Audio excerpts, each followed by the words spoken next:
Apple wearables have always been a little different. For starters, you need to have an iPhone for it to work, since Apple refuses to open it up to other operating systems, unlike Wear OS. And the next thing is the price.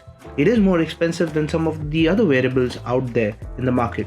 The Apple Watch SE is a modern yet affordable offering that is priced at 29,900 rupees. And that begs the question, is it value for money? Well, I used the Apple Watch SE for about a month and here's my review.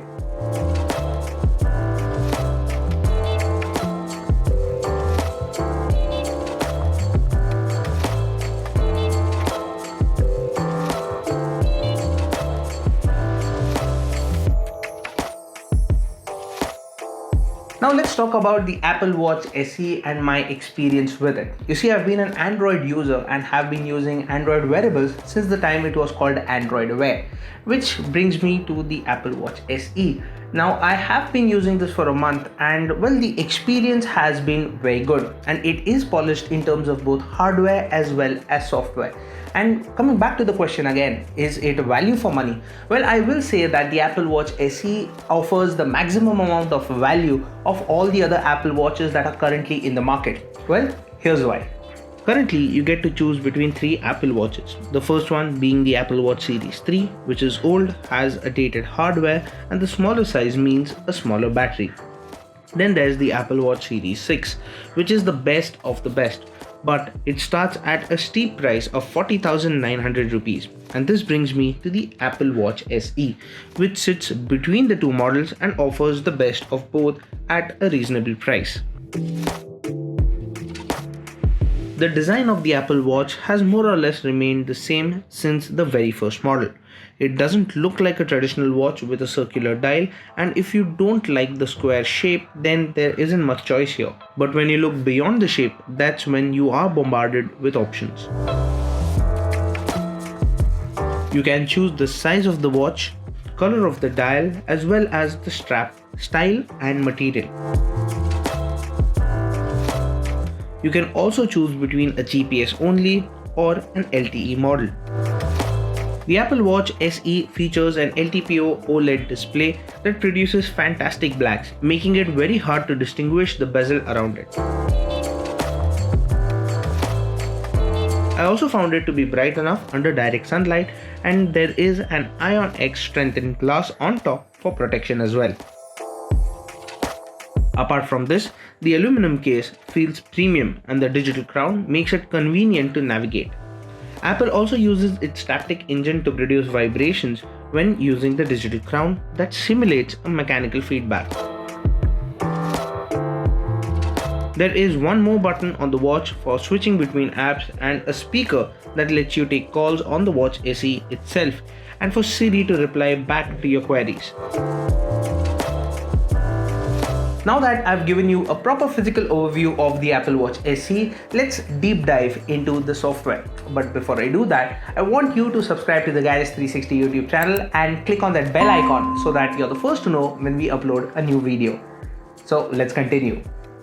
Apple keeps its wearables up to date just like the iPhone. So naturally, the Apple Watch SE comes running the latest watchOS 7 and has most of the software features that you'll find on the higher end Apple Watch Series 6. So I was really curious to see how the Apple Watch SE is in terms of usability compared to Wear OS. And I have to say that the UI on the Apple Watch SE is different from Wear OS, but it is very easy to navigate. You can swipe down from the home screen to see your notifications and swipe up to access the quick toggles.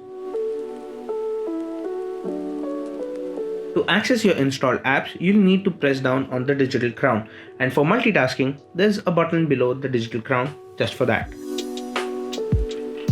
By the way, you can install a lot of apps and store music on the Watch SE since it has 32 GB of storage. And as for the UI, I'm glad to report that I found the UI to be very polished and the experience to be lag-free.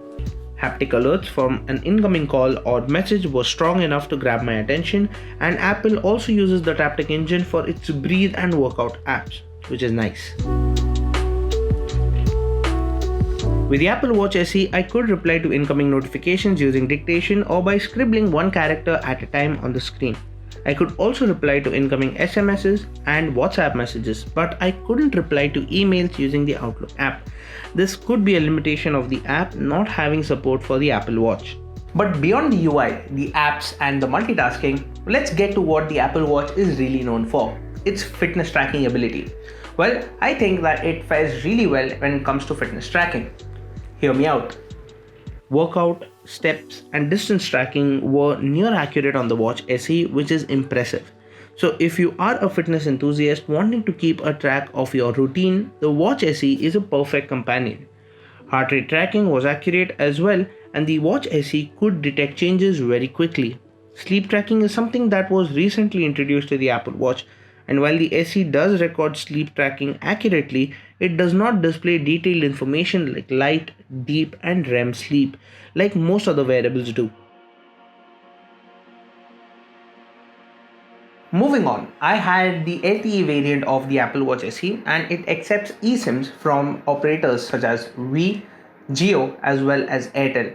And in terms of connectivity, well, it is going to be connected to your iPhone continuously. But when you get out of the range from the smartphone, that is when it will latch on to LTE for connectivity. And by the way, the LTE variant is more expensive than the GPS only version, and I'd recommend it only to those people who would want to head out leaving their smartphone behind.